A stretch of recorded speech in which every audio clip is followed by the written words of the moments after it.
Welcome to my Asshole Podcast. Let's get into it.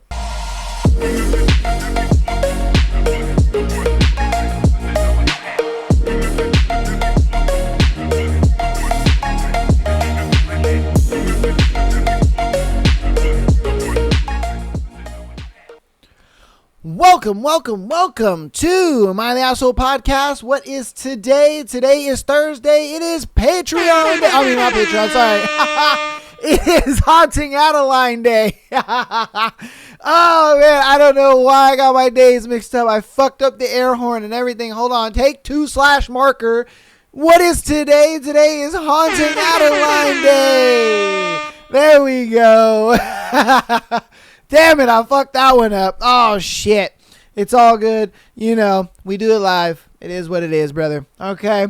It's all good. Love you guys, man. Thank you guys for being here. You guys, we have a juicy episode for you today. Haunting Adeline, man, we're almost done. We're almost done with Haunting Adeline. It's crazy. It's crazy to think we are almost done with Haunting Adeline. We have today and next week. So next week on Thursday, we'll be finishing up Haunting Adeline Book 2. And boy, do I got a juicy book for you guys waiting. Ooh, I'm excited. Very, very excited. I got a lot of recommendations. I wrote them all down, so don't worry. Even if we don't get to your recommendation, we definitely will, all right? I got you, all right? So don't worry. If you are a commenter that has commented some books down, I have written them down. I have a whole notes thing in my phone for like book ideas, and all of them there. I got you. All right. So if we don't get to your book just then, we will get to it eventually. All right. So without further ado, we're going to get into today's thread. And then after the thread, we will get right into Haunting Adeline. I think we have chapters 40 and 41 today. All right. So let's do this. Today's thread is, what was the biggest scandal in your high school? Okay. So, kid known as the Mad Shitter defecated everywhere but in toilets. All boys prep school. Kids' behavior just kept escalating. Floor of stalls, bathroom radiator, empty classroom, stairwell. Dean of students was getting increasingly pissed, yelling at us over the PA daily. It all came down when he shit inside a piano in the music room and got caught on camera.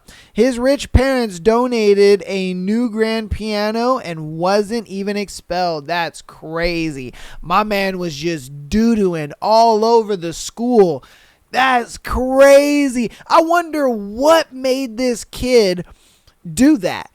Well, you know, like, did he just wake up one day and was just like, you know what? I'm going to doo-doo all over the school. I'm going to just doo-doo in random places. I'm going to doo-doo in there, and I'm going to doo-doo on that, and I'm going to doo-doo in this. Like, what the fuck? That's kind of crazy. Damn. And then the fact that he didn't get expelled is wow. Hey, shout out to rich parents, I guess, huh? All right, what was the biggest scandal in your high school? A teacher marrying a student the summer she graduated and turned 18. Hey, yo, what the fuck? That's crazy.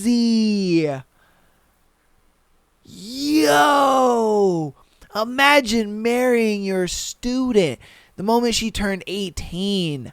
Wow. Damn. Woo! Hey, I mean, hopefully she enjoys that teacher salary.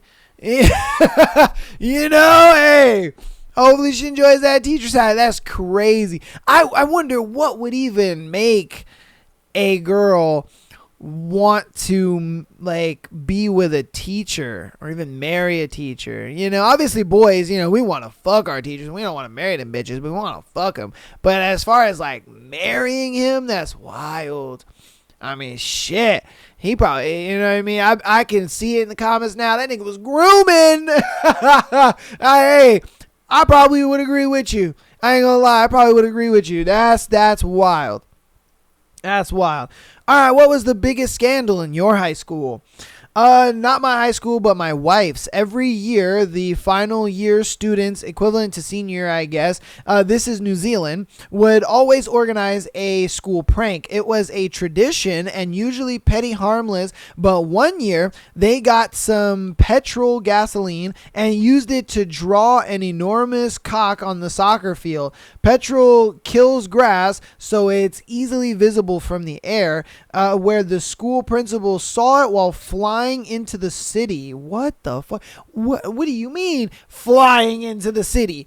Who the fuck is this principal? Man, it was on Google Maps satellite view for years. Absolutely beautiful. That's cool. That is cool. That's a dope prank. I won't lie to you. Something that you can see on Google. That is a legendary prank. They pretty much etched that prank into existence for years to come. That's cool as hell, man. That is cool as fuck. I remember our senior prank. We glued the locks to some of the teachers' classrooms so they couldn't get inside.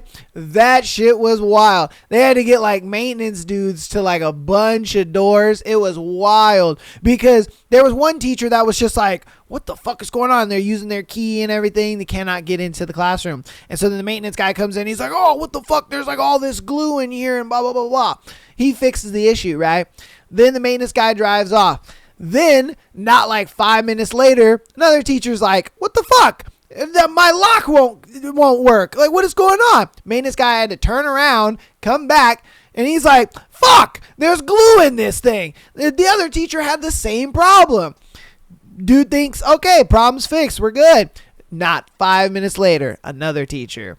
And then another one. It was bad. I was like, yo, that shit was legendary. I won't lie to you, man. That was that maintenance guy's worst fucking day. Oh man, and we did it all to the teachers that we didn't like, and the teachers that were like notorious for just being horrible. They're just being annoying teachers. So we were like, yeah, we gonna get them motherfuckers back good. We gonna get them good. Fuck them. Yeah, we got them good too. Yeah, that was our senior prank. Nothing as legendary as this one, but I mean, you know, it is what it is. It's all about the story. All right, what was the biggest scandal in your high school? One of our high school teachers getting divorced partway through the year, then marrying one of his students the month after she graduated, or the fact that 7 of the 9 seniors on the varsity wrestling team either had kids or had one on the way. Yo, that is insane. Yo, this whole like chicks marrying their teachers out of high school. What in the hell? Is this a common thing now? Because I had never heard of any of this until this thread. God damn. Wow.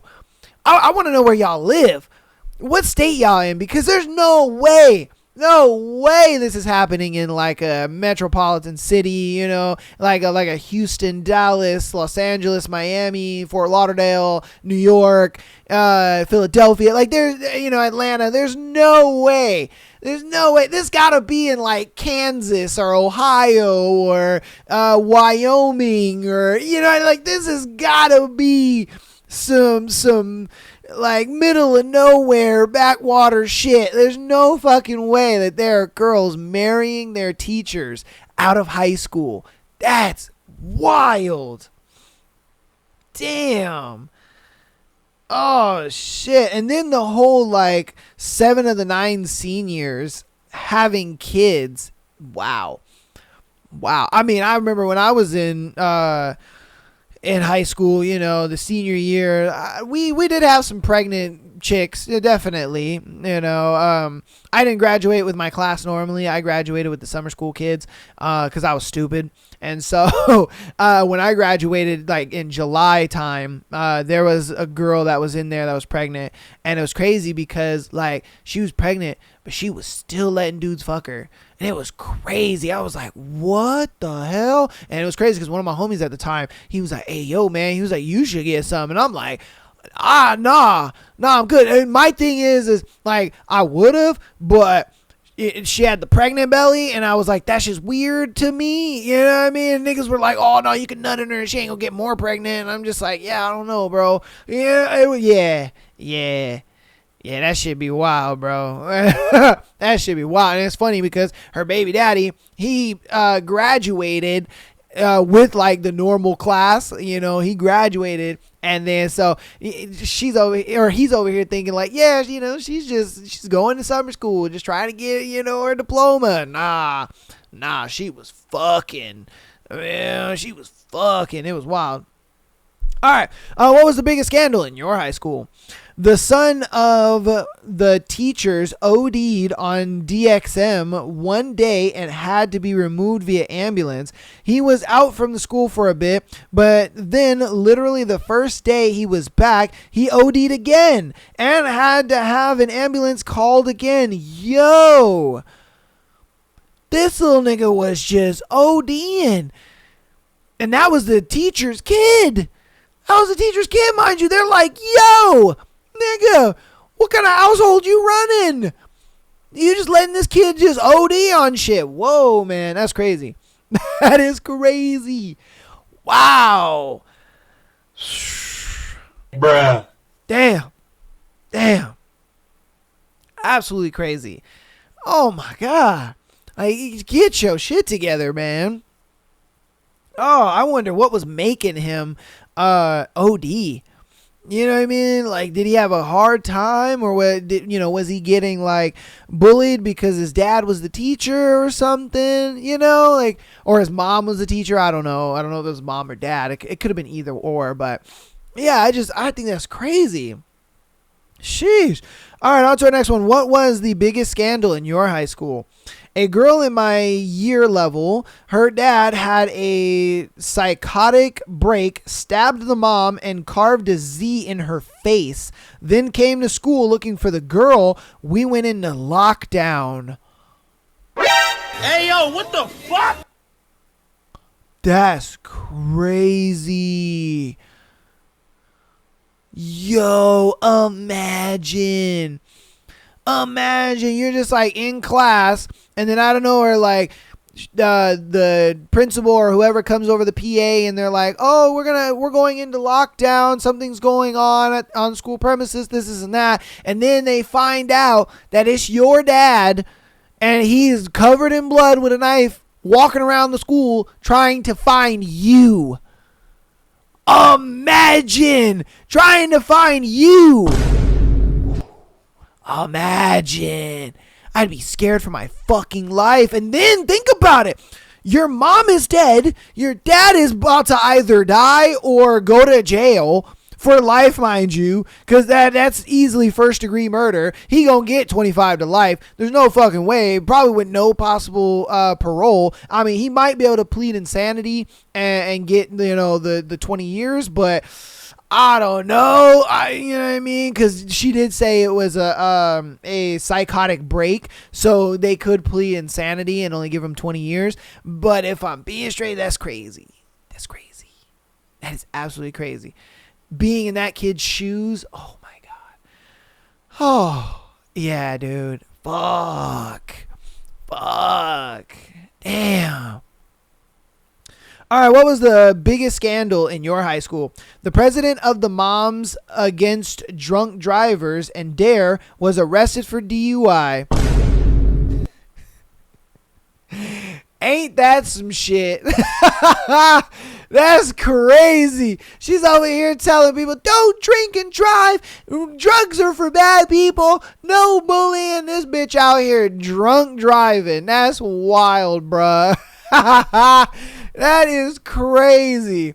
Hey, man, some people got vices and they just can't get rid of them, and some people have what I like to call the pastor effect, where they are holier than thou in certain situations, and then other situations, and they be caught lacking.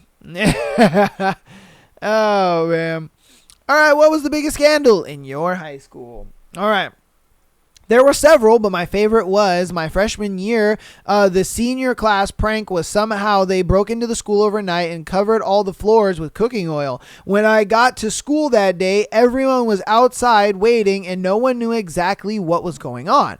But all the doors were still locked, but I got to a window just in time to see the janitor fall on his rear and other school officials struggling to keep their balance. The principal came out and told everyone about the prank and the oil and that there was simply no way of opening the school that day. So we all went back home. He did ask all seniors though to stick around and called all seniors' parents and basically blamed all of them and told them they were going to help clean it up. Turns out the only way to open the school the next day was to buy hundreds of pounds of kitty litter, and the seniors helped to spread it out in the hallways to soak up the oil and make it walkable. So for the rest of the week, we were walking on kitty litter, and then they brought in a professional cleaning crew on the weekend to haul out the kitty litter and use chemicals to get rid of the lingering oil. It was still slippery for months after that. The principal wanted to press charges for vandalism and tried to get anyone to admit who was responsible, even going as far as threatening to cancel graduation. Whoa! He was like, nah, nigga, none of y'all getting your diplomas. Fuck all y'all kids. Damn. But no one talked, and he just finally had to let it go. Damn, he had to take the L on that one. Yeah, because I think it's a thing where he can't necessarily stop you from being awarded your diploma. I mean, he can make it to where they don't hold a ceremony. He could do that. But as far as the actual, acquiring of your diploma, like, he has to give that to you. So he was like, fuck, man. And honestly, man, none of them kids are going to tell you. It's like, what the hell? Especially because you out here trying to press charges and all that stuff. Like, come on, man. I get it. It's vandalism, technically. But, I mean, that's a funny prank. I ain't gonna lie. I mean, oil is wild just because there ain't really no easy way to clean up oil. But, damn, that's wild. Oh, shit. Hey, at least you got to go home, though. That's dope. You get to school, and then you find out that the seniors kind of pretty much gave you a day off. I'd have been like, hey, you know what I mean? Let's go. Appreciate you, seniors. All right. What was the biggest scandal in your high school? A kid snuck into the school bus garage and cut all the brake lines so we didn't have to go to school the next day. He went to prison for a while. Yo. So much for missing a day of school. Nigga, you missed school for probably a couple years. Damn. Oh, that's crazy. Yeah, because you could have killed somebody, man. You could have killed one of them bus drivers. You could have killed some kids. You never know. Sheesh. Oh, man. Damn. Yeah, dude. You got to think some shit through before you actually do it sometimes. You know what I mean? Gotta think some shit through because sometimes it ain't worth it. Sometimes it ain't worth it. You know what I mean? Dang. All right. What was the biggest scandal in your high school? A senior was arrested for child pee. Oh, damn. Because he created a website that posted nude pictures of girls at our high school. Whoa. That's crazy. Oh, damn. I wonder how they dealt with that. Because, I mean, technically, it's a minor, you know what I mean, exposing minors, so it's not really considered like that. But I get it. I don't know. I'm sure there's some legal shit to that, but damn. And I'm sure, he thought he was like, oh, yeah, I'm going to make a bunch of money and all this kind of stuff. It's like, bro, nah, man, that's not the way to do it. That's not the way to do it, my guy. Damn. I wonder how he was getting the pictures, where he was getting the pictures, Like, was he just asking some of the girls, or was he just like in the locker room snapping some pictures? Like, I wonder what he was doing to get them. Because, dude, he had to be crafty to do some shit like that. So much to the point where they're arresting him over it. Because I'm sure it wasn't just like 2 or 3 pictures. I'm sure it was quite a bit of pictures. Damn. All right, we're going to do 2 more, and then we'll end this thread. All right, what was the biggest scandal in your high school?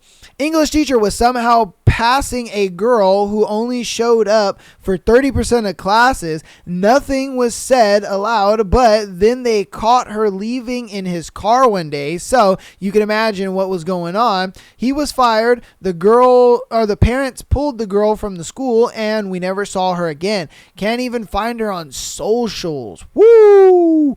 Yeah, because they probably sent her old hoe ass to Saudi Arabia or some shit. They was like, bitch, you're going to be wiped off the face of this earth. The hell are you doing? They're sucking your teacher off for some grades. Woo, man. Is this what the kids are doing now? Wild. I need to go be a teacher. No, I'm just kidding. No, I'm fucking around. But damn, dude. That's crazy. Yeah, they probably sent her ass to like an all-girls school, or they probably sent her to military school or some shit. Yeah, they probably were like, we straightening your bitch ass up because you need it. Yeah. All right, it's gonna be the last one for this thread. What was the biggest scandal in your high school? Middle school girl murdered her parents. Hey, yo, what the fuck? Okay. Her name alphabetically was next to mine, so my picture was on the news a lot as they did not pan in tight enough in the yearbook. We never saw her again. Yeah, facts, because she's probably in juvenile hall for life, and then she's going to transfer over to prison. Fuck are we talking about? She ain't ever getting out. You first degree murdered both your parents. I wonder why. That's crazy. I wonder why. Now, I mean, I understand, okay, if it was a situation where maybe, dad was raping her or whatever and mom wasn't really doing nothing about it, then, I mean, it's not justified, but I could see why she would have that kind of conclusion in her head.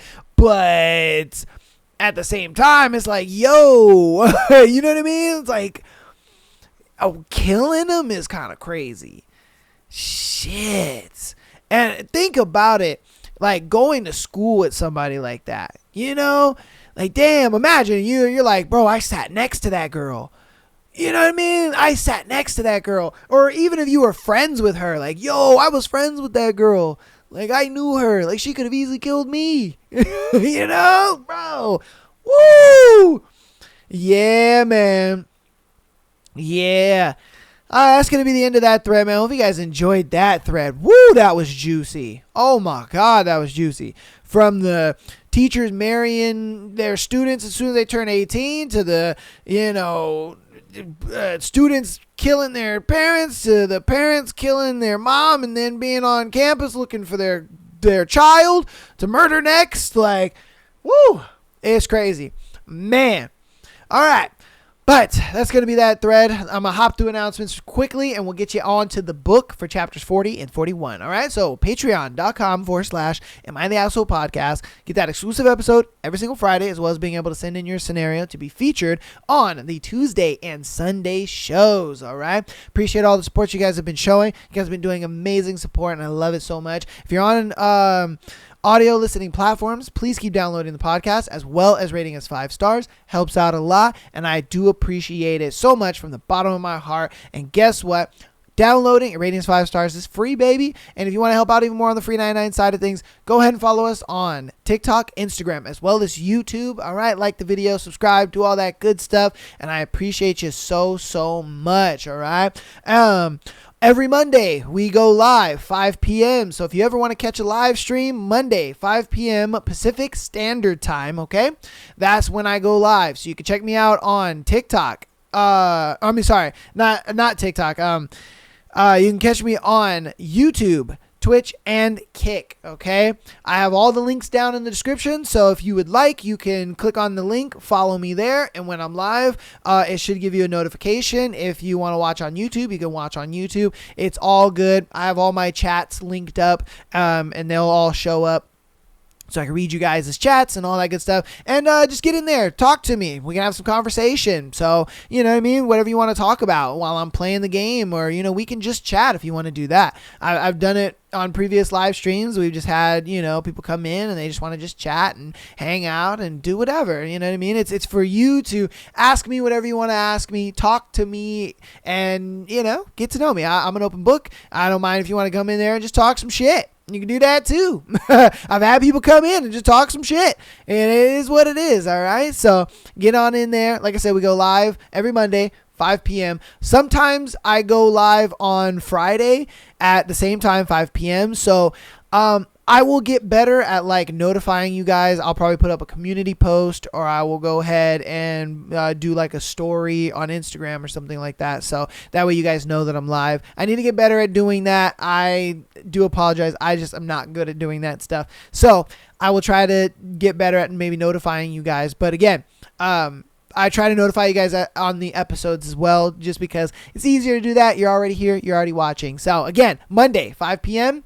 Pacific Standard Time. So wherever you live in the world, because I know all y'all motherfuckers is from all over the world. So 5 p.m. Pacific Standard Time. That is when we go live on Monday. And then if I go live on Friday, it'll be the same time, and I'll notify you guys. All right. So love you all. Let's get into Haunting Adeline, chapters 40 and 41. All right. So let's move you guys over, and we'll get right on into that. Chapter 41. The Hunter. I'm surprised to find Jay sitting on the couch next to Daya, both tapping away on their computers. He jumped about 10 feet when we walked in, still clearly spooked by the manner. "Which ghost fucked with you?" I ask, smirking. "Dude, I swear to God, I was taking a piss and something breathed down my neck. I was just waiting for it to try to give me a reach around." Daya looks at me, a droll expression on her face. I told him to come talk to me when he goes in the attic. I'm still mad at Addie for that one. Addie's eyes widen. It was one time. She defends. And nothing happened to you. She finishes on a mutter, plopping down on the couch across from her. I take a seat next to Addie while Sibby growls and slams a drawer in the kitchen, mad about something. Again. I lost my peace of mind. That's what happened to me. Daya retorts. That demon could have gotten attached to me, and then I would have brought it home and lived in torment for the rest of my life. Could you blame it? You're the whole package. Addie says, grinning when Daya narrows her eyes. Flattering me only works sometimes. Is it working now? A little. Have you guys seen my pink knife? Sibby screeches from the kitchen, frantically opening and closing drawers and cupboards. I've grown to care for Sibby deeply, like an irritating, psychotic kid sister. But fuck, I'm going to have to find a home and job for her, give her a purpose in life outside of annoying the ever-loving fuck out of me. "Did you ask Jackal?" I ask, arching a brow when she looks at me with narrowed eyes. She knows damn well I'm referring to the time she felt the need to share with the class that Jackal fucked her ass with her knife, as if anyone wanted to know that.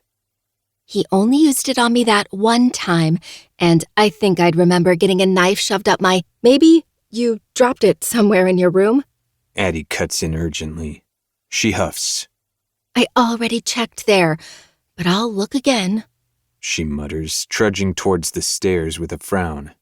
The only other thing capable of sending her into a tailspin outside of losing her henchman is losing that knife. Jay clears his throat, cheeks red as his gaze flickers to Sibby, partially intrigued and partially disturbed. "I think I know who Claire's partners are now, finally," Jay announces, bringing the topic away from ghosts and getting fucked with knives by imaginary people. My brows jump in surprise. "Yeah? We've concluded that if we can get to her partners, it'll be much easier to draw Claire off her comfy little island.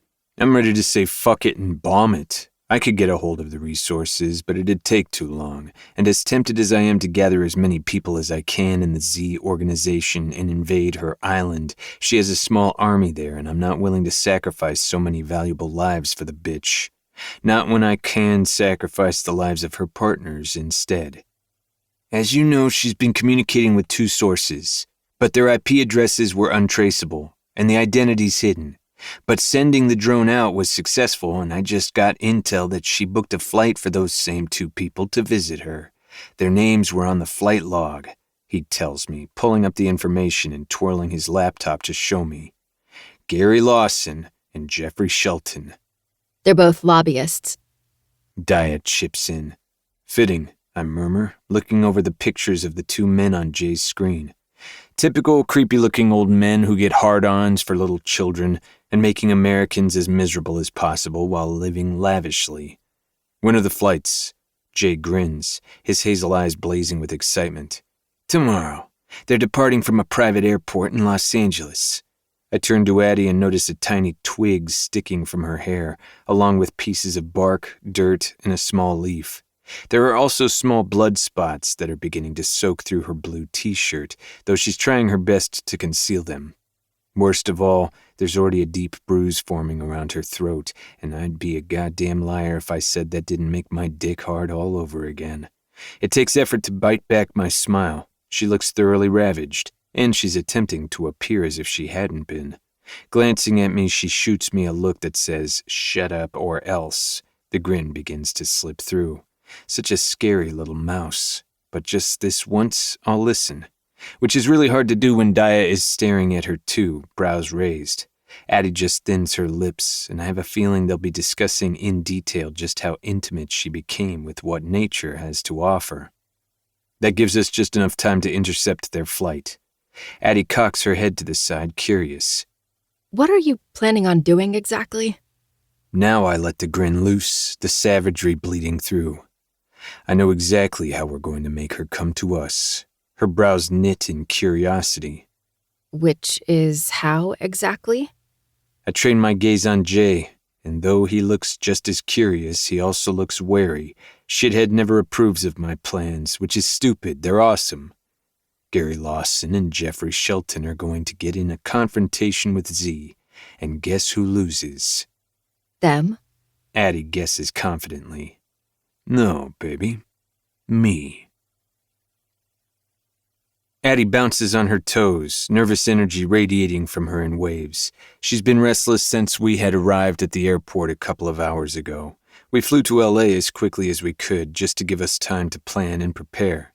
Now we're waiting in the private jet on the airstrip, and she's started morphing into the Tasmanian devil from Looney Tunes. Why don't you take a seat? They're comfortable as fuck, I suggest. To emphasize my point, I kick my feet up on the little brown wooden table in front of me and recline back. How can you be so relaxed right now? She asks, but she's looking at the seat like maybe it wouldn't hurt if her ass sat in it for just a second. This is the least exciting thing I've ever done while on the job. She arches a brow, and if I didn't know any better, I'd think she was offended. Well, that's fucking rude, she says dryly. Definitely offended. I grin. Would you like to go up to the front seat and fuck next to the dead pilot? I query, very interested in what her answer will be. She always surprises me. Right as she opens her mouth, distant voices arise, distracting her like a dog spotting a cat. Damn, I'll have to pull that answer out of her later.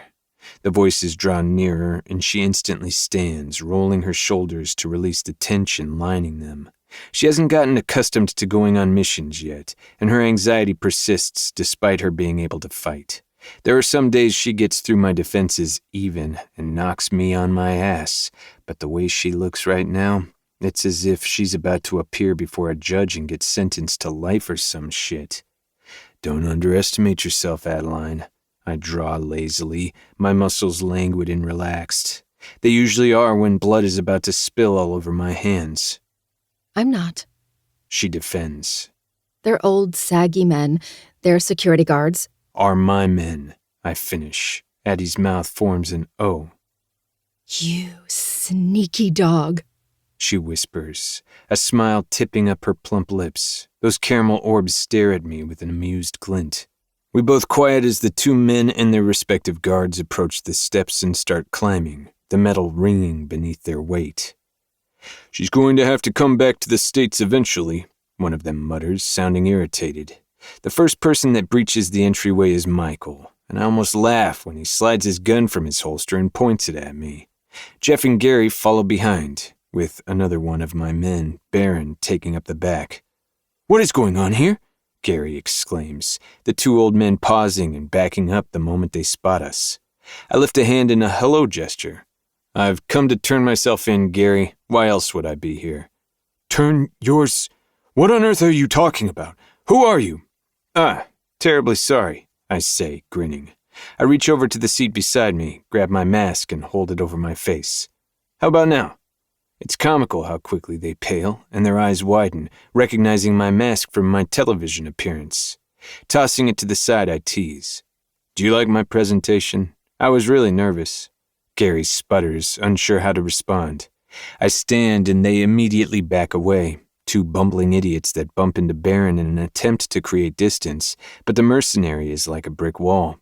Jeff turns to Michael, his face now beginning to redden. "Why aren't you shooting him? Shoot him!" Michael just stares at him blankly, causing his face to purple. Then he drops his gun, smiling when Jeff begins to sputter incoherently. "I see you've gotten comfortable behind the smokescreen," I observe, content in shouting demands and secure with no one ever knowing who you are. Laziness. Addie tacks on. Her body is relaxed now, and in place of her anxiety-ridden stance, she's a suave feline, her claws extended and ready to slice some throats open. The prey becomes the predator. She's the most beautiful creature I ever did see. Gary trains his glare on her, lasers shooting from his eyes, but if he expects that to intimidate her, he's sadly mistaken. "And who the hell are you?" She turns to me, a silly smile on her face. I really wanted to say something cheesy right there. Your worst nightmare. She mocks, eyes widen comically as she faces Gary again.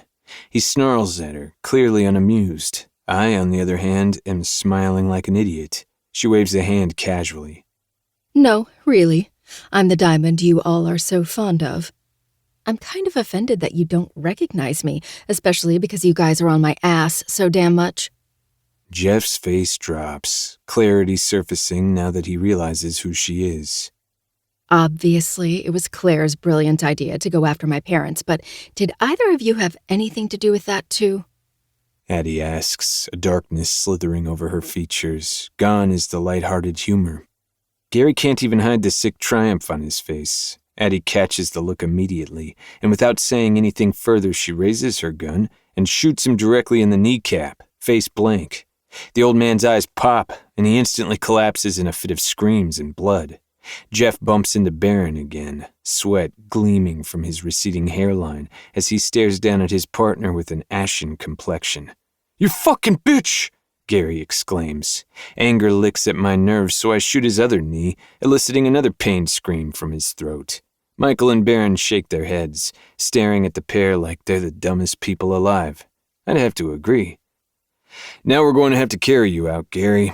You're such an inconvenience. So here's how it's going to go. You're going to come with us, and we're going back to Seattle and to a nice secluded location where I am going to be tied up and gagged. Maybe I'll let my girl get a few punches in on me, too.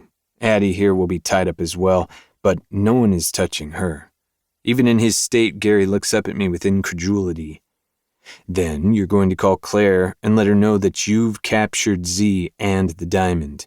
Tell her to come to you instead now that we've been apprehended." "Why on earth would we do that?" Jeff asks, his face twitching from a mix of emotions. "I think it's time Claire comes out to play, don't you? She's been hiding long enough." Jeff and Gary glance at each other, the latter sweating rivers down his flaming red face from the agony. "I don't want any part of your scheme," Jeff starts. But I raise a hand, cutting off whatever useless shit was about to pour from his mouth. "That's the thing, Jeffrey. You don't have a fucking choice." Jeffrey still thinks he has a choice. The entire flight and drive to the location in Seattle, he pleads his case. It was all Claire's idea. They just endorse her business ventures and help her with logistics and money. Blah, blah, blah. It isn't until Addie crawls from the passenger seat to the back and presses her gun into his knee that he finally shuts the fuck up, clicking his dentures so tightly together they just might become permanent. Michael drives us to an abandoned wine distillery corroded from nature. It reminds me of Parsons Manor almost. scrawling with overgrown vines, threading up the side of the gray stone walls, and a lone building in a field of grapes and tall green grass. The van jostles from the uneven dirt path, nearly swallowed by the plant life surrounding it. Gary is on the floor, cradling his bloody knees, growing paler with each bump. Barron wrapped them up to stem the bleeding, but he looks on the verge of passing out. Once that happens, he won't live much longer. If he dies, he dies. We only need one of them anyway.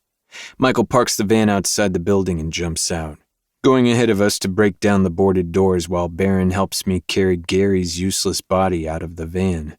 The inside of the distillery is just as haunting as the outside. The vines have infected the interior walls as well.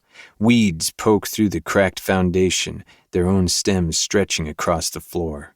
It's a massive open space, some of the machinery left over, rusted and pockmarked. Exposed pipes are threaded through the ceiling, and a few of them are beginning to break and droop.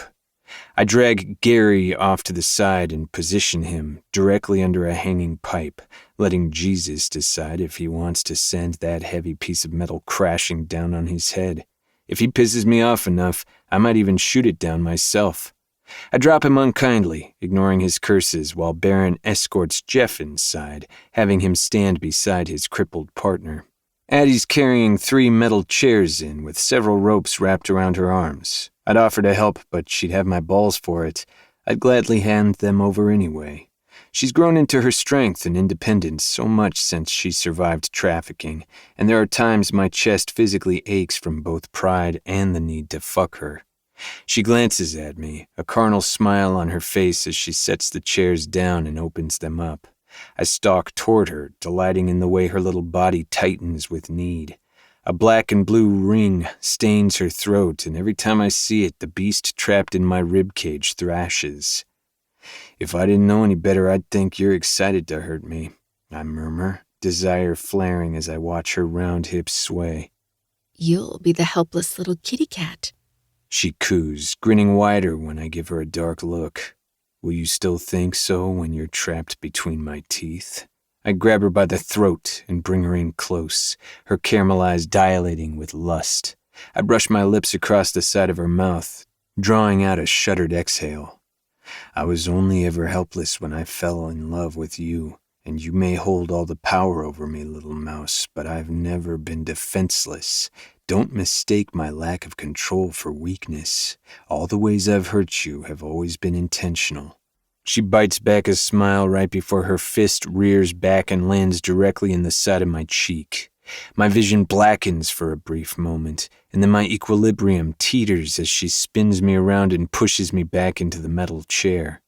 My weight nearly sends it crashing backward, but her foot catches on the chair between my legs, stopping me from falling, but coming very fucking close to crushing my dick. It feels like my bones are cracking from the monster inside me, fighting to get out, and a growl works past my lips. Just as I go to charge back at her, she's grabbing me by the throat, pushing me back down and climbing on top of me, straddling my waist with her thick thighs. My hands land on her hips and squeeze while she leans forward. Don't mistake my submission for weakness, baby. She breathes into my ear, voice husky with desire. All the ways I'm going to hurt you will be intentional. Before I can begin to form the threats rising up my throat, her lips are crashing into mine, not only silencing my dark promises, but completely ripping them to pieces.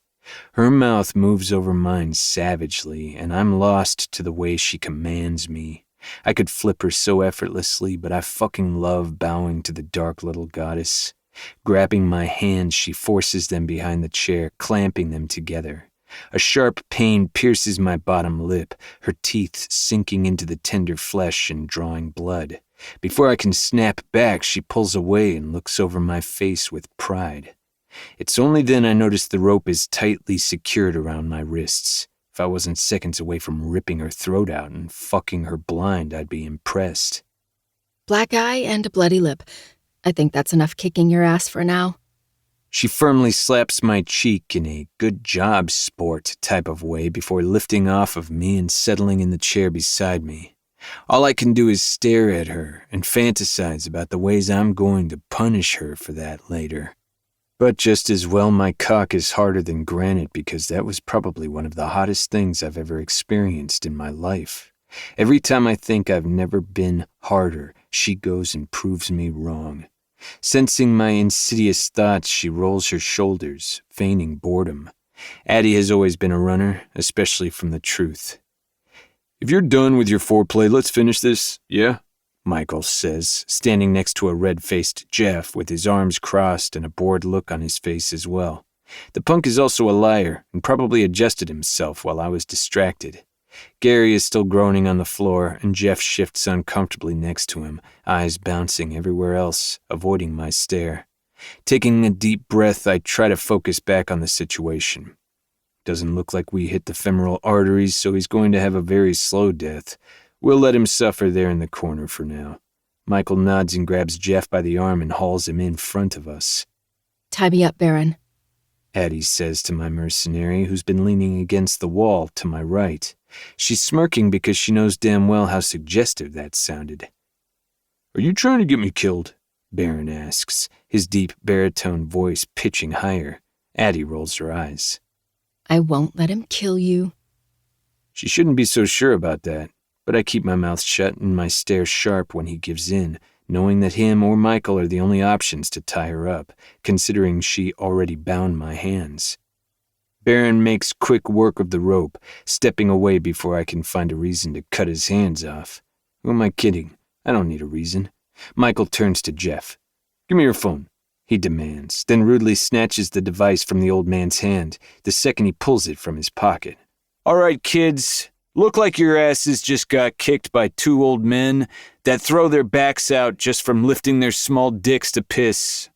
He could have just said "say cheese" and had the same outcome. I glare at him and Addie turns her head away, squeezing her eyes shut like she's too ashamed to have her picture taken. "Make it a little shaky with a shitty angle and voila, a typical picture taken by a degenerate," Michael says, smiling in victory after he snaps the photo. Then he turns the phone to Jeff. "What would you typically say if you took a picture like that?" Jeff glances at the image. "That we wasted money on all of the other stupid fucks and should have done it ourselves from the start?" He spits. Once he realizes that he helped Michael's message appear authentic by literally taking the words out of his mouth, his eyes darken with rage. Michael's fingers fly over the keyboard, mouthing the words aloud as he types them just to piss Jeff off. Then he pauses and looks to the old man with a shit-eating grin. "Hey, how do you spell stupid?" A vein pulses on Jeff's forehead, giving Michael an "are you fucking kidding me" look. Michael just stares, intent on making him spell the word. Snarling, he spits each letter through gritted teeth. When finished typing, Michael slaps him on the back of the shoulder roughly and says, "Thanks, man. Would be lost without you." Addie snickers, and now I'm going to have to cut Michael too, just for making my girl laugh. "Z has officially been captured," he announces, clicking the send button with triumph. "And now we wait." "I hope you're not stupid enough to tell Claire they kicked our asses," I tell Michael, nodding towards Jeff. He waves a hand. "Don't worry, princess. She'll know it took the entire military to bring down the big bad wolf. Your reputation won't be tarnished. I'm not worried about my rep. It's simply just not believable." Chapter 42. The Diamond. My equilibrium teeters as my feet dangle over the cliff. I'm sitting on the very edge, and I'm just waiting for the earth to give beneath me and send me crashing into the rocks below. I'm balancing on the edge of life and death, and the thrill it gives me is undeniable. My heart is in my stomach, and even though it'd take putting my head between my legs for me to fall over the ledge, it feels like 1 inch forward, and my life is done for. I love it. The sun begins to dip in the cotton candy sky, a beautiful array of colors stretching toward me. I'm not sure if it's the beauty before me or my precarious game with death that makes me feel alive, though both have the power to make me feel insignificant. "So I see today is the day we both die," Zayd announces from behind me, causing me to jump. Why would we both die? Stupid question. I know what he's going to say the moment the last word leaves my mouth. "Because if you fall, I'll follow after you." Claire would be happy about that, I say, kicking my feet against the rock. Your death would be the best thing to ever happen to her. To no one's surprise, she asked a million questions before she believed that Jeff and Gary actually captured Zaid and me. He had to explain how he found Z. On their way to LA, they received intel that Zaid would come after an auction house in Washington, so they quickly set up a coup and captured him. Of course, I came running when I found out he was being held hostage, and voila! Z and the diamond have been captured. When she wanted to do a FaceTime call, we could see the intent in Jeff's eyes from a mile away. The second she got on the call with him, he planned to expose us, but Zaid had already anticipated that. It's not hard to assume the old fart would try to pull one over on us. He's as predictable as he is stupid. Everyone has a weakness. A soft spot like on the back of a baby's head. Hit that spot hard enough, and they're done for. Of all people, his wife, kids, and mistress, his mother was the catalyst. Funny that he's a mama's boy when women are the number one thing he doesn't respect. Bernadette Shelton is nearly on her deathbed anyway. But after one of Zaid's mercenaries took a heartwarming picture of her lying in bed on oxygen and his gun poised on the tank, Jeff decided to act right. He doesn't know that Zaid nearly kicked his employee's ass for it and forced him to leave her an edible arrangement for the scare. But the threat worked regardless. Zaid coached Jeff on the story. He then answered Claire's questions, and she decided it was legitimate enough to come off her cozy island. Mission accomplished. Her flight is 16 hours, so we went back to Parsons to catch up on sleep while Zaid is having a team watch over Jeff at the distillery. Gary, well, he died. He was useless with his blown-out kneecaps, so Michael finally put him out of his misery. Baby, if you want me dead, I'll hand you the knife to stick in my chest. Sending us both over the cliff would be a little overkill. And I thought my mom was the dramatic one, I mutter. My back is still to him, but I swear I can hear the fucker grinning. You're right. You're the sensible one. Shithead. You want to tell me why you're out here? Couldn't sleep. Was hearing the footsteps again, I admit. Seems like they're manifesting your fears. He says. His presence closes in on me, and I feel him crouch down beside me. If the ground beneath me wasn't being tested before, it definitely is with his weight. What do the footsteps remind you of? He questions, softly, his voice whispering across the shell of my ear. My lack of freedom, I say, staring out at the bay. They remind me of how trapped I was. Every time I'd hear her heels coming toward me, something terrible always followed, and there was never any escaping it. There was one time I heard them and I tried prying all the nails out of the window so I could throw myself out of it. Didn't even care if it killed me. All I accomplished was breaking my nails instead. His hands land on my hips, and he's pulling me back, pressing me into his hard chest. So sitting on the edge of this cliff makes you feel free? Yes, I say, turning my head to look up at him. His eyes glitter in the sunlight, and I can't tell which is more dangerous, the edge of this cliff or the way Zaid looks at me. And it makes me feel alive. His hand comes up around my throat, tilting my chin further back. His full lips brush across mine, eliciting sharp tingles throughout my body. Is it the promise of death that makes you feel alive, little mouse? Yes, I whisper, electricity dancing between our mouths. Then we will both taste heaven together, He murmurs. He kisses me softly and slowly, and I feel every second of it in my soul. Pulling away, he directs, Face me, baby. Biting my lip, I spin and lean back on my hands, bending my knees and spreading them apart. His eyes drop, traveling across the curves of my body, sending chills down my spine. He looks at me as if he wants to rip me apart with his teeth, and I don't think I would stop him if he tried. My breath hitches as his hand slips beneath my t-shirt, and I shiver from the feel of his skin on mine. Slowly, he lifts the fabric up until I'm forced to lean forward so he can remove it altogether. I shiver again, the breeze whispering across my heated flesh. Do you trust me? He asks. Yes, I answer without hesitation. He plants a hand on my chest and roughly pushes me. I gasp, convinced that I'm about to fall off the cliff, but he catches me. I'm flat on my back, and only my head dangles clear over the edge. But it doesn't calm the absolute panic circulating throughout my system. I lift my head, staring at him with wide eyes, my heart racing. Jesus, I breathe. He smirks, reaches beneath me, and unclasps my bra, my nipples hardening immediately beneath the cool breeze. Then he hovers over me, his warmth seeping into my flesh as he trails his lips over my jaw and down my neck. He's not the one you should be praying to. He murmurs darkly, sending shivers rolling down my spine. Only I will be your salvation. His fingers grab the waistband of my leggings and tug them down, removing my panties with them.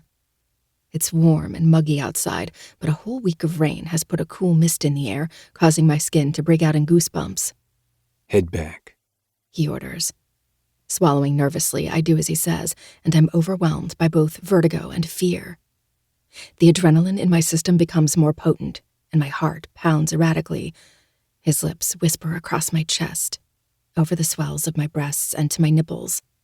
His tongue darts out, flicking one of the hardened peaks before his warm mouth closes over it and sucks harshly.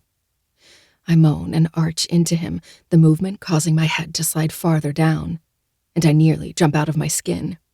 He chuckles darkly, releasing my nipple, then traveling down my body. My heart is nearly coming out of my throat, yet I can feel my thighs growing slick from the thrill, especially as he slowly parts them, nipping at my sensitive skin as he descends toward my center. By the time his hot breath fans across my pussy, my legs are trembling and smarting from the bite of his sharp teeth. He places a soft kiss on my clit, and I jump again when his fingers swipe up my slit, collecting my arousal on his fingers. Come here. He orders. I lift my head, dizzy from seeing the world right side up again. He pries my mouth open and places his fingers on my tongue. Instinctively, I suck, and Zaid's nostrils flare. That's what freedom tastes like. I want you to have that on your tongue while you watch night fall, and I show you how absolute your life is. His fingers retreat, and he bumps my chin, indicating for me to drop my head again. I do, my vision blurring. Emotion clogs my throat, trapping the flavor in my mouth as he returns to my pussy. I tremble as his tongue slowly slides up my slit, licking me thoroughly and groaning as he does. Fucking nirvana. He purrs, dipping his tongue inside me before ascending to my clit. I gasp when he sucks hard, the sunset blurring and my eyelids fluttering as he begins to stroke the sensitive bud. My back arches again, though this time I'm prepared for the small drop and the way it steals my breath. My hands curl, grasping at the grass and pulling roughly when he hits a spot that has a sharp moan exploding from my throat. Zaid! I plead. His fingers rejoin his mouth, two of them plunging inside me and curling, and I roll my hips into his face so roughly I feel my body inch down the edge of the cliff further. Another sound bursts from my throat, crowing at the sharp thrill that makes my heart feel like it's going to combust. His free hand lands on my hip, holding me in place while he devours my pussy, lapping up everything I have to offer like he's a prisoner on death row. And this is his final taste of liberation. There's a smile pulling at the corners of my lips, tears in my eyes and moans falling off the tip of my tongue while I stare at the sunset, finding what I've been searching for. An orgasm settles low in my stomach, sharpening from the feel of my perilous existence, hanging by a thread. His tongue flicks at my clit skillfully, and it takes little effort to send me barreling over. My eyes roll, and a scream ricochets down the jagged rocks and into the water. It feels like I'm close behind, tumbling over the sharp points and into the depths of an ocean I'd gladly drown in. It seems like hours before my body comes down. And right as I do, he's dragging me toward him and flipping me onto my stomach. Disoriented, I'm unable to resist when he pulls me up by my hips, settling me on my knees, with my head still lowered and peeking over the cliff. Gasping, I clutch tightly onto the edge, my fingers digging into dirt and rock as he comes down on me, pushing my chin clear past it. My thighs strain from the effort to keep from pitching forward. His bare cock slides between the crevice of my ass, yet it feels like he's taunting me with a candy-coated bullet. Beneath the delicious illusion is a threatening vow capable of destroying me. Fisting my hair, he tilts my head back the slightest bit, giving me a full view of the scenery. Have you found absolution yet, baby? Or do you need my cock to give it to you? His dark words send a chill down my spine, and I shiver from how exquisite it feels. Life could never be complete without you, I moan. A deep, rumbling growl reaches my ears before he pulls his hips back and sinks himself inside me, only getting a few inches in before it becomes too much. I yelp, the burn from his sighs causing me to screw my eyes shut. Fucking hell. He needs goddamn dick reduction surgery. I feel his answering grin as if hearing my thoughts, and I'm seconds away from throwing us both over the cliff just to spite him. You take it so fucking good, Adeline. He purrs in my ear, his tone devilish. I will never get tired of the feel of your pussy succumbing to me and how you cry so fucking pretty when it does. On cue, a sharp moan releases from my throat as he inches himself in farther, my body succumbing to him just as he said. Keep watching, He says sinfully. Forcing my eyes open, I watch as the sun begins to crest the water, casting the world in a deep red glow. He works himself inside me, pumping in and out slowly until he's seated completely to the hilt, confirming my own words. I'm so full of him, and I've never felt more complete. You're searching for life inside that sunset, yet I seek death between your thighs. He rasps, his deep voice husky with desire. Withdrawing to the tip, he thrusts inside me forcefully, and I cry out both from the bliss and the terror of being pushed over the edge. But he doesn't relent and continues to fuck me, testing the strength of the earth beneath us with every stroke. He keeps his hand tightly curled in my hair, bringing me back every time his hips push me forward. I trade between staring out at the water and looking down into the unforgiving rocks that seem to come closer and closer. My vision blackens from the acute pleasure radiating between my thighs, and the sounds that release from my throat are uncontrollable. Oh my God! I sob, and he drives inside me so hard my teeth clack from the force. You won't find God in the sun when he's already inside you. He growls, reaching beneath me to find my clit and strum it expertly while hitting that perfect spot inside me, abusing it relentlessly until I erupt, my body going limp from how powerfully I come for him. Zaid! I scream, and I no longer care if I live as long as this feeling never dies. He gnashes his teeth, savagely fucking me until he meets the demise he sought after. A roar tears from his throat, and he drives inside me so deeply the both of us nearly meet our end at the bottom of the cliff. We'd haunt Parsons Manor together, and it's undeniable how much I love the sound of that. You have a spectacular forehead, my friend, Zaid says, a cloud of smoke swirling from the depths of his mouth. Jeff is strapped to a metal chair, and Zaid is sitting across from him, puffing on a cigarette with one hand and bouncing a little bouncy ball off his forehead with the other. Where the hell did you even get the ball from? I ask, shaking my head as it rebounds off Jeff's very red face again and back into Zaid's awaiting hand. Our captive is not a happy camper. He's seething at Zaid, his entire body shaking from how heated he is. He shrugs noncommittally. I found it. Okay, whatever.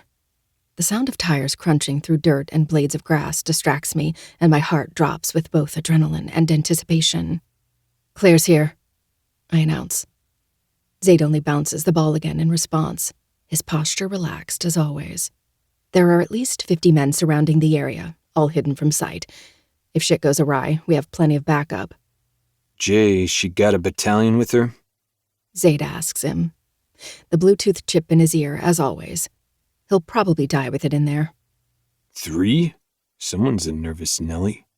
He murmurs. 3 cars? I clarify, my anxiety worsening.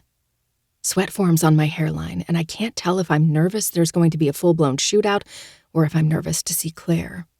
The lead-up to the confrontation is what sends my nerves into a tailspin, the anticipation of what's going to happen, who's going to get hurt or die.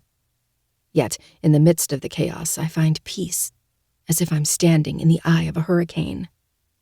I just hate the calm before the storm. Did you think she'd come alone? Jeff snips, staring at me like I'm stupid. I narrow my eyes, tempted to rip that ball from Zaid's hand and bounce it off his forehead myself. Then who'd look stupid? Sensing my train of thought, Zaid vaults the ball off his face without looking away from me, landing back into his hand perfectly, his grin deepening. Thank you. I look at Jeff. Next time, it'll be a bullet. Smartly, he keeps his mouth shut. I was so hoping he wouldn't. Zaid and I stand when car doors slam shut, the green ball dropping from his hand and rolling off into the distance, replaced by a gun. My own weapon is in my hand, my heart pounding heavily as we wait for Claire to enter. Several nerve-wracking moments later, the huge doors open, an entourage entering first, guns raised. Of course, when they spot us, they freeze, awaiting orders from the red-headed devil in the back, slowly breaking through her guards. Just as expected, Jeffrey. Did you really think you were convincing? Claire's musical voice rings out, finally making her way out of the group. They crowd around her, uncomfortable with her being exposed in any capacity, just like she apparently wasn't stupid enough to believe Jeff actually captured us. She also wouldn't believe that we don't have the place surrounded by our own men. It'll be a battle of whose bullet flies the quickest, or whose aim is the truest. My shoulders are tight with tension as I look over the evil bitch who's responsible for so many lost and broken souls. Her bright red hair is perfectly curled around her head, with matching lipstick and black liner smeared over her lids. She dons an all-white pantsuit, which is a message in itself. She expects to walk out of this building with her clothing just as pristine as when she walked in. No blood to be shed, at least not hers. As fucking if. A murderous rage rises, not because she had me kidnapped and nearly sold off to a wicked man, but because she went after my mother. I guess I should thank her for the free therapy for my mommy issues. I'm not sure where we stand right now, but what I do know is there is a desire to fix our relationship that wasn't there before Claire turned my world over and fucked it sideways. Lovely to see you both again, she remarks, her tone posh, as if we're going on a stroll in a garden, holding our little teacups and biscuits. Pious bitch. There's nothing classy about her, nor the way she does business. Why did you come if you knew it was a trap? I ask. This isn't going to end in bloodshed, my dear. I think it's time we settle this. Z has proven to be resourceful, as have I. Instead of fighting each other, I think we can come to an agreement instead. I train my gaze on Zaid, who has his brow arched but an otherwise blank expression. Facing Claire again, I wonder if this is an attempt to get a target from one of the world's most dangerous men off her back. She's right. She is resourceful. The hag has an entire government at her disposal, but she is as weak as the shield she hides behind. Forced to use others to protect herself because she's incapable of doing it herself. She only has the brains behind the operation, but not the strength. Whereas Zaid has both brawn and brains. Claire knows she can't hide on that island forever, not any longer than she can evade Zaid's wrath. She's backed into a corner and knows that Zaid would be hard to kill. She's met her match, and the only way out is with a bargain. Let's sit, shall we? Let's, Zaid murmurs, turning his back to grab the back of the chair Jeff is sitting in, literally dump him out of it and motion for me to sit in it, as if he's pulling out my seat in a fine dining restaurant. Claire takes the one across from me, Jeffrey's bound body between us. His face has turned a concerning shade of purple from both anger and embarrassment. Claire hardly glances his way, flicking her eyes to one of her men and ordering, "Dispose of him." Seconds later, a bullet is sluicing through Jeff's brain and out the other side. He's dead before his head hits the floor. Mine and Zaid's gazes clash, an amused glint in his mismatched eyes as he grabs the third chair, twists it, and straddles it backwards, turning his intense gaze to Claire. Her pulse thrums in her neck, and she works to swallow. I snort softly. If I didn't know any better, it seems that her lady bits are no more impervious to Zaid than any other red-blooded woman. Given the chance, she would gladly fuck Zaid before she put a knife in his throat. Before we start, how about we establish a mutual trust? All of my men are tucked away out of sight, not a single barrel down your throat. So how about you send your cronies to the door? They can stay if they must, and we'll have a perfect shot at me, but they need to back the fuck off, yeah? Thinning her gaze, she considers Zaid's request for a moment before acquiescing. Reluctantly, her guards spread out across the front entrance, ensuring they all have a perfect view of us. Lay it on me, Claire. What's your proposition? Zaid asks, but then holds up a hand to stop her when she opens her mouth. Make sure it's good, too. You had my girl kidnapped, raped, and tortured, and her mother nearly killed. Her red-stained lips tighten into a firm line, seeming not to appreciate the reminder of all her wrongdoings. Makes me wonder how the fuck she sleeps at night, or maybe she's secretly a reptile and doesn't need to. That's honestly more believable at this point. I will help you eliminate trafficking, Claire says. When Zaid and I stay silent, processing her offer, she continues, While the skin trade is vastly profitable, there is something more that I desire. And what is that? Zaid prompts, voice deep and low. Absolute control over the human population, of course. Right now, people are too self-aware of their useless existence. I want full power. Us both to have full power. My brow pinches, a nasty look on my face. To do what with? He asks. What exactly do you intend to do with this power? Create a whole new era, of course. We can do anything we want. We could make their lives useful, give them a real purpose. And what would that purpose be? I cut in. To be mindless robots that would serve you? Suffering would end, she snaps, turning her glacial green eyes to me. There really is no soul in there. And this planet would thrive. If humans had real law and order, we could do so many things. End world hunger, close the gap between the poor and the rich, and lessen poverty and homelessness. I shake my head. You're trying to make taking away people's free will sound virtuous. It is, she retorts. I blink, absolutely confounded. Are we in a movie? There's no way you're serious. Turning to Zaid, I find him staring at Claire, absently rubbing his fingers together. His brain churning. She's serious, isn't she? He cocks a brow. It would appear so. More than anything, I'd love to know what he's thinking. This is something you only see in theaters or books, some New World Order shit that seems so far outside the realm of possibility. People turn it into fiction for entertainment. I've literally written books like this myself. You're exchanging one form of slavery for another, he says finally. I'm exchanging human suffering for a new, better world, she argues. The technology you could create would advance us into an entirely new era. She turns her attention to me, and I realize she is a fucking reptile. She's a goddamn snake. No one would ever suffer through what you have ever again. No more children sacrificed, no more women sold. I would dismantle it all. What's stopping you from doing this now? I argue. What's stopping you from trying to take over? Zaid, she answers simply, turning to address him. You've been a thorn in my side since you created your organization and have set out to destroy everything I've worked hard for. And I'll admit, you're quite good at it. Which is why I want to form an alliance where we are working together, not against each other. I will give you what you want so badly, and in return, you help me with what I want. Talk to me like I'm stupid, Claire. Zaid says dryly.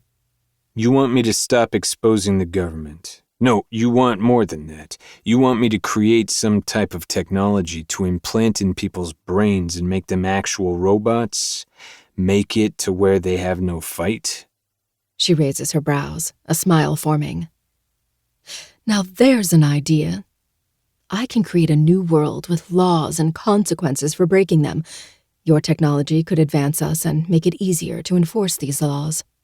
We could force people to walk in a straight line, wherever we draw it. But taking away their ability to think for themselves, my God, that'd be wonderful. Her eyes alight with excitement. Could you do that? I can only gape at her, utterly speechless. Does ending human trafficking sound like a dream? Absolutely.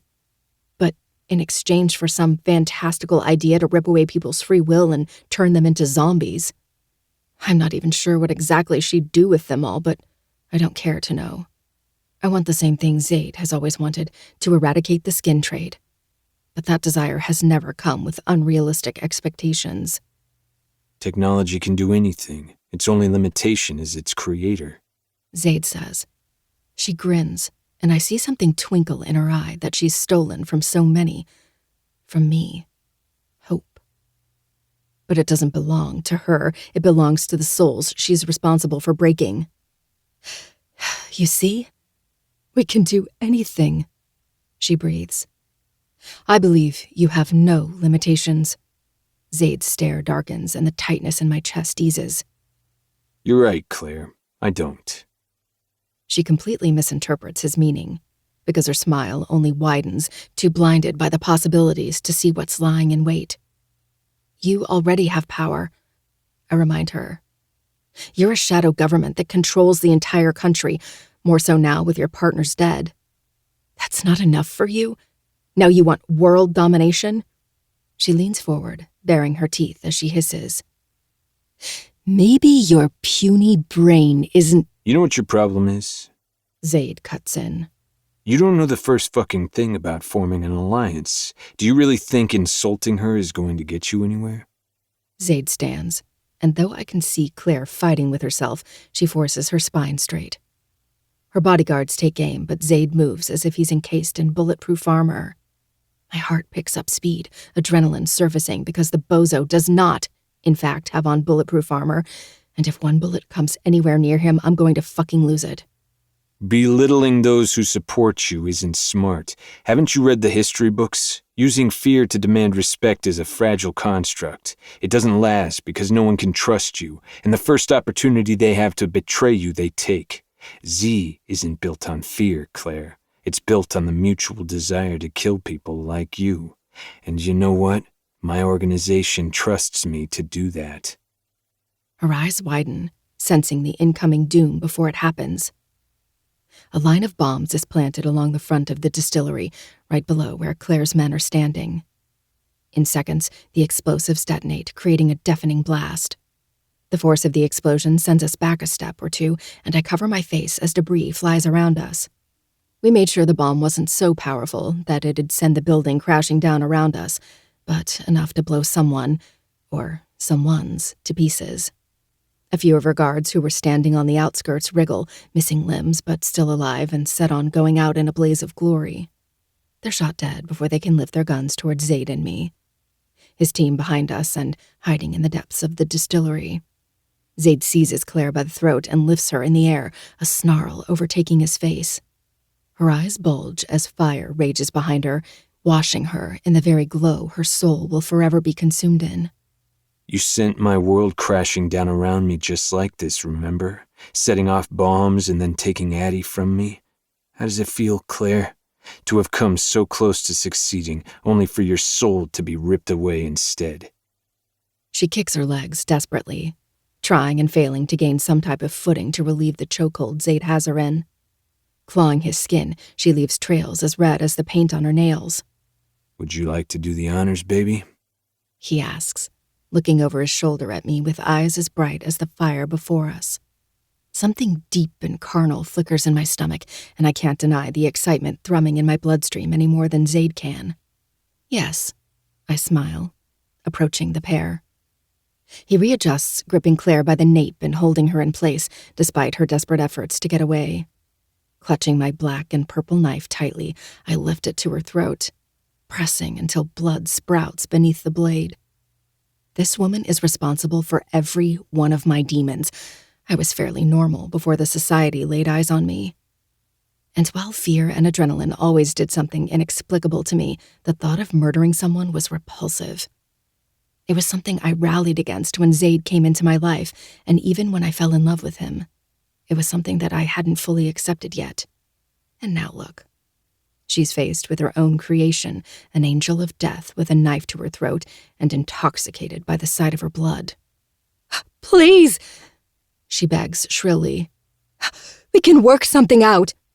You reap what you sow, Claire, I say, then slowly slice the knife across her throat, cutting through sinew and muscle. Blood splatters across my face, but I rejoice in the feel of it. I stop right before the jugular, wanting her death to be a slow and painful one. Will it be her own life flashing before her eyes, or all the ones that she stole? I hope they come down from paradise and personally drag her to fucking hell. Slowly suffocating on her blood, Zaid drags her over to the raging fire in the front of the distillery, her men's dead bodies scattered. Claire's fight increases, and even amid death, she can feel when it's only going to get worse. Pausing before a fire, Zaid grips her bloody throat in his fist and lifts her, staring into her wide, desperate eyes. Fucking burn, bitch. He growls, then vaults her into it, her body instantly consumed in flames. Choked screaming arises, but the sounds can hardly make it through. Her form convulses and thrashes, and I wrinkle my nose at the rancid stench that follows. She walked into this place firmly believing she could conquer the world, if only she gave Zaid the one thing he's been working so hard for. Doesn't she know? Zaid is a god, and the only one who will conquer this world is him.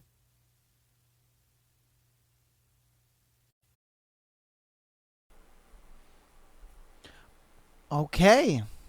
And that is going to conclude today's episode. Hope you guys enjoyed chapters 40 and 41. Again, next week will be the last of Haunting Adeline. All right. So next week will be the last of Haunting Adeline. The week after that, I would say starting of April, we'll be doing a brand new book. So look out for that. Thank you guys so much for watching, being here, enjoying all that good stuff. Love you all. I will see you on Friday if you're on Patreon. And if you're not on Patreon, I will see you on Monday for our live stream. I might see you on Friday. I don't know. It depends if I live stream or not. I'll post and notify you guys if I do live stream on Friday. But if anything, I'll see you on Monday for our live stream on Monday. Peace.